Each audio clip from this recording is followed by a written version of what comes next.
আসসালামু আলাইকুম, আপনারা সবাই অনেক ভালো আছেন। ৯,৯৯০ টাকায় আইটেল নিয়ে আসলো তাদের নতুন আরেকটা ফোন আইটেল A80, অর্থাৎ এই মোবাইলটা। এবং মোবাইলটার পিছনে কিন্তু গ্রামীণ ফোনের লোগো রয়েছে। দ্যাট মিনস এই মোবাইলটা আইটেল গ্রামীণ ফোনের সাথে কোলাবোরেট করে নিয়েছে। ফর দ্যাট রিজন আপনারা যদি এই ফোনটা কিনেন তাহলে গ্রামীণ ফোনের সিম যারা আপনারা ইউজ করতেছেন তারা 5GB ফ্রি ইন্টারনেটের পাশাপাশি 298 টাকায় 40GB ইন্টারনেট কিনে দেন এই ফোনের ইউজাররা ইউজ করতে পারবেন। এনিওয়েজ, এই ফোনটা ইউজ করতে যে বাজেট বিবেচনা, এটার এক্সপিরিয়েন্স আমাদের কেমন ছিল, গেমিং, ফটোগ্রাফি, তার পাশাপাশি ওভারঅল লং টাইম এটার ইউজার এক্সপিরিয়েন্স আমাদের কেমন, সব কিছু নিয়ে ইন ডিটেলসে আজকের ভিডিওতে আলোচনা করবো। সো চলুন তাহলে দেরি না করে শুরু করা যাক।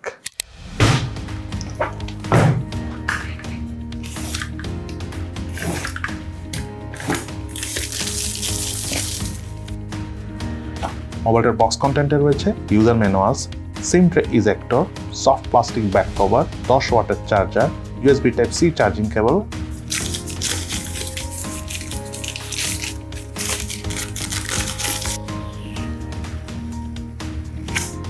এবং আইটেল A80 মোবাইলটি। এই মোবাইলটার ডিজাইন এবং আউটলুকের কথা বলতে গেলে মোবাইলটার বডি এবং ফ্রেম দুটোই পলিকার্বনেটের তৈরি, তবে রিয়ার প্যানেলে এক ধরনের টেক্সচার দেওয়া রয়েছে। এটা অ্যাকচুয়ালি ম্যাট টেক্সচার বলবো না, খুব স্টাইলিশ, মানে অনেকটা স্টর্মি টাইপ ফিল পাওয়া যায়। এই ফোনটা যদি আপনারা আউটডোরে নিয়ে রোদের মধ্যে রিফ্লেক্ট করেন তখন এটা আপনারা বুঝতে পারবেন। তার পাশাপাশি এই ফোনটাতে কিন্তু IP54 এর ওয়াটার এবং ডাস্ট রেসিস্ট্যান্স সার্টিফিকেশন রয়েছে। এছাড়াও মোবাইলটার ডিসপ্লেতে 120Hz রিফ্রেশ রেট রয়েছে, তবে 90Hz পর্যন্ত আমার মনে হয়েছে যে ঠিকঠাক আছে। 120Hz ফুল পুশ করতে পারে বলে আমার মনে হয় না, বাট ইউজ করা যায়। তার পাশাপাশি এই ফোনটাতে রয়েছিল সাইড মাউন্টেড ফিঙ্গারপ্রিন্ট স্ক্যানার এবং ফিঙ্গারপ্রিন্ট স্ক্যানারটি টাচ করার সাথে সাথে আনলক করছিল। সেই সাথে এই মোবাইলটাতে অপারেটিং সিস্টেম হিসেবে রয়েছিল Android 14 এর গো এডিশন। তার পাশাপাশি 4GB র্যামে আসা এই মোবাইলটাতে 8GB ভার্চুয়াল র্যাম রয়েছে। আর UI এক্সপিরিয়েন্সের কথা বলতে গেলে ফোনটাতে টুকটাক কিছু আননেসেসারি অ্যাপস রয়েছে, আপনারা চাইলে সেগুলো ধরে ধরে ডিলিট করে দিতে পারেন। তবে 4GB র্যাম হওয়ার কারণে আপনারা যেন এক্সট্রিমলি মাল্টি টাস্কিং করতে পারবেন ব্যাপারটা কিন্তু তা নয়। মোটামুটি ব্যাকগ্রাউন্ডে 3-4টা অ্যাপস রেখে কমফোর্টেবলভাবেই ইউজ করা যায়। তবে আমি আবারও একটা কথা বলতেছি, 4GB র্যামের ভ্যারিয়েন্টের ফোনগুলো কিন্তু এক্সট্রিম মাল্টিটাস্কিংয়ের ফোন না, বাট এটা যদি আমি বাদ দিই ওভারঅল UI এক্সপিরিয়েন্স আমার কাছে বেশ ভালোই লেগেছে। তার পাশাপাশি এই মোবাইলটার থিকনেস হলো 8.5 মিলিমিটার এবং ওয়েট হলো 192 গ্রাম। ওভারঅল ফোনটার ওয়েট ডিস্ট্রিবিউশন ঠিকঠাক হওয়ার কারণে সিঙ্গেল হ্যান্ডে আমরা একেবারে কমফোর্টেবলভাবে এই ফোনটা ইউজ করতে পেরেছি। তার পাশাপাশি মোবাইলটার বাটন এবং প্রসেসের কথা বলতে গেলে রাইট সাইডে রয়েছে ভলিউম রকার এবং পাওয়ার বাটন, এবং এই পাওয়ার বাটনটাই সাইড মাউন্টেড ফিঙ্গারপ্রিন্ট স্ক্যানার হিসেবে কাজ করে। মোবাইলটার লেফট সাইডে রয়েছে সিম কার্ডটা, যাতে দুটো সিম কার্ড ইউজ করার পাশাপাশি রয়েছে এক্সটার্নাল মেমোরি কার্ড ইউজ করার সুবিধা। মোবাইলটার উপরের অংশে কিছু নেই, মোবাইলটার নিচের অংশে রয়েছিল main speaker, primary mic, Type-C USB charging port এবং হেডফোন জ্যাকের পোর্ট। এই মোবাইলটাতে রয়েছিল 5000 mAh ব্যাটারি, তার পাশাপাশি 10 ওয়াটের চার্জার রয়েছে। চার্জারটা 18 ওয়াটের চার্জার হলে ভালো হতো, আমরা আরেকটু ফাস্ট চার্জ করতে পারতাম। তবে ফোনটা একবার সম্পূর্ণ চার্জ করার পর মোটামুটি আমরা একদিনের থেকে একটু বেশি, মানে 1.5 দিনের কাছাকাছি চার্জ ব্যাকআপ পেয়েছি হালকা পাতলা বেসিক ইউজ করে। তার পাশাপাশি ফোনটাতে যখন আমরা লং টাইম ভিডিও দেখেছি, specially long time game play করেছি, তখন এই ফোনটার স্ক্রিন অন টাইম অর্থাৎ চার্জ ব্যাকআপ পেয়েছি প্রায় 6 ঘন্টার কাছাকাছি। এই মোবাইলের ডিসপ্লেটা হলো 6.7 ইঞ্চি সাইজের IPS LCD প্যানেলের ডিসপ্লে। HD+ রেজলিউশনে আসা এই ডিসপ্লে রেজলিউশন হলো 1600x720 পিক্সেল, পিক্সেল ডেন্সিটি হলো 262 ppi। ডিসপ্লে চিন এবং ভেজেল এরিয়ার কথা যদি বলতে চাই, বাজেট বিবেচনা একদম ঠিকঠাক আছে। তার পাশাপাশি ডিসপ্লে ঠিক উপরে সেন্টারে রয়েছে 5 সেলফি ক্যামেরা। সেই সাথে ফোনটা আমরা আউটডোরে যখন একটু আলোতে ইউজ করেছি তখন কিছুটা লো ব্রাইটনেস জনিত প্রবলেম ফেস করেছি। এছাড়া ডিসপ্লের পারফরমেন্স বা ডিসপ্লে কোয়ালিটির কথা যদি আমরা 9-10 হাজার টাকার ফোন হিসেবে চিন্তা করি তাহলে আবার ঠিকঠাক আছে। সেই সাথে মোবাইলটা রয়েছিল ওয়াইড L3 সাপোর্ট।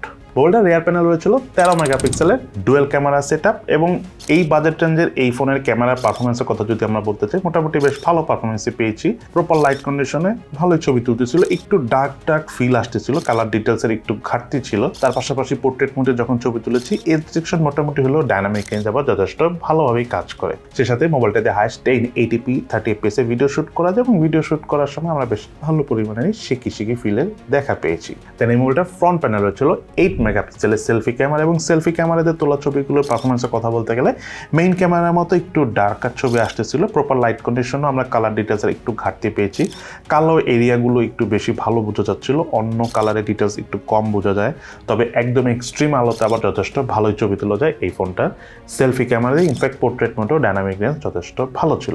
সেই সাথে মোবাইলটাতে ক্যামেরা 2 API এর সাপোর্ট নেই, সো আপনি চাইলে ইন ফিউচারে এই মোবাইলটাতে ম্যানুয়াল ক্যামেরা অর্থাৎ Gcam ইউজ করতে পারবেন না। এই মডেলটার প্রসেসর হিসেবে ছিল ইনসাকের T603 প্রসেসর এবং অক্টা-কোর এই প্রসেসরের ট্রানজিস্টর সাইজ হলো 12 ন্যানোমিটার এবং জিপিইউ হিসেবে মোবাইলটি ছিল মালি G57। মোবাইলটির আন্তর্জাতিক স্কোর পেয়েছে আমরা 1,56,352, বেঞ্চমার্ক স্কোর টেস্টের যেটা আমরা স্ক্রিনে শেয়ার করে দিয়েছি। এই মোবাইলের প্রসেসরের কথা যদি বলতে চাই, এটা একদমই এন্ট্রি লেভেল বাজেট রেঞ্জের ফোন। তবে ইউনিসকের যে আগের 29 ন্যানোমিটারের প্রসেসর ছিল সেইটা থেকেই এটার প্রসেসরটা অনেক ভালো। তবে T612 বা T616 প্রসেসরে যদি আসো তাহলে একটু ভালো হতো। সো এন্ট্রি লেভেলের প্রসেসর হিসাবে এই ফোনটাতে আমরা subway Surfers, clash of clan এই ধরনের গেমসগুলো একদম কমফোর্টেবলভাবে প্লে করতে পেরেছি। আপনাদের কাছেও এই মোবাইলে এই গেমগুলো খেলে বেশ ভালো লাগবে। যাই হোক, এই ফোনটা যদি প্রাইসের কথা বলতে চাই, বাংলাদেশ মার্কেটে 4/128GB স্টোরেজ ভ্যারিয়েন্টে আসা এই মোবাইলটার অফিসিয়াল প্রাইস হলো 9,990 টাকা। আর গ্রামীণ ফোনের সাথে কোলাবোরেট হয়ে আসার কারণে কিন্তু এই ফোনটা যখন আপনারা কিনবেন, নানা রকম ইন্টারনেট সুবিধা আপনারা গ্রামীণ ফোন সিমে পেয়ে যাবেন এই ফোনটা কেনার সাথে সাথেই। যাই হোক, এই মোবাইলটা যদি আমি এখন ভালো দিক এবং খারাপ দিকের কথা বলতে চাই, প্রথমে যদি ফোনটার ল্যাকিংস অর্থাৎ দুর্বলতার কথা যদি বলি, ফোনটা আমার কাছে যে বিষয়টা সব থেকে বড় ল্যাকিংস মনে হচ্ছে সেটা হলো 4GB র্যামের জায়গায় যদি এটা কোনোভাবে 6GB র্যাম দেওয়া যেত তাহলে দুর্দান্ত একটা ডিল হতো। তার পাশাপাশি ডিসপ্লে ব্রাইটনেসটা যদি আরেকটু বেশি হতো তাহলে আরেকটু ভালো হতো। এবং তার পাশাপাশি আমি মনে করি এই মোবাইলটাতে যদি সাথে 10 ওয়াটের চার্জার দেওয়া হতো তাহলে চার্জও দ্রুত হতো, আমাদের কাছে ইউজ করে আরও বেশি ভালো লাগতো। তবে এই ফোনটার এই দুর্বলতা ছাড়াও বেশ কিছু স্ট্রং পয়েন্ট রয়েছে। তার মধ্যে নাম্বার 1 হলো এই ফোনটাতে IP54 ওয়াটার এবং ডাস্ট রেসিস্ট্যান্স সার্টিফিকেশন রয়েছে।